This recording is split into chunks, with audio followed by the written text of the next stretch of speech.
Join అయిన తర్వాత బయటకు వచ్చి ఏం మాట్లాడుతున్నాడు ఒకసారి మైపాల్ రెడ్డి మాట్లాడుతున్నా.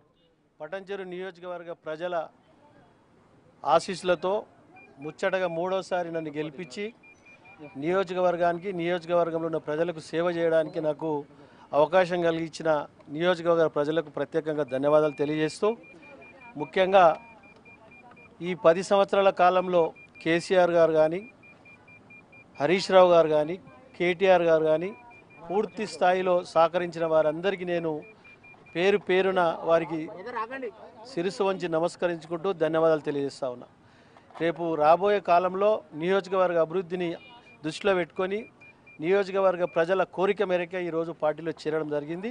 నా తోటి వచ్చిన మిత్రులకు ఇంకా రాబోయే వాళ్ళకి అందరికీ నేను ప్రత్యేకంగా ధన్యవాదాలు తెలియజేస్తూ మీ అందరికీ ధన్యవాదాలు. Thank you. అది తర్వాత విషయం. అది ఇప్పుడు నియోజకవర్గంలో ఇప్పుడు సీఎం గారితో జాయిన్ అయ్యారు, కాంగ్రెస్ పార్టీ అధికారంలో ఉన్నారు. ఎటువంటి అభివృద్ధి గురించి మీరు మాట్లాడారు? ఎటువంటి హామీ వచ్చింది? అభివృద్ధి అనేది కంపల్సరీ అధికారంలో ఉన్నాం, అధికార పార్టీలో చేరడానికి కారణం అభివృద్ధి కోసమే అని చెప్పి తెలియజేస్తా ఉన్నా. రైట్, మొత్తానికి మల్లిరావు గారు కంక్లూడ్ చేద్దాం, టైం కూడా అయిపోతుంది. రైట్, చెప్పండి. ఏదో ఇందాక కట్ అయింది. అభివృద్ధి కోసం ఆయన కూడా చెప్పాడు. అభివృద్ధి కోసం ఈ రకమైన చేరికలకి మూల పురుషుడు కేసీఆర్ గారు.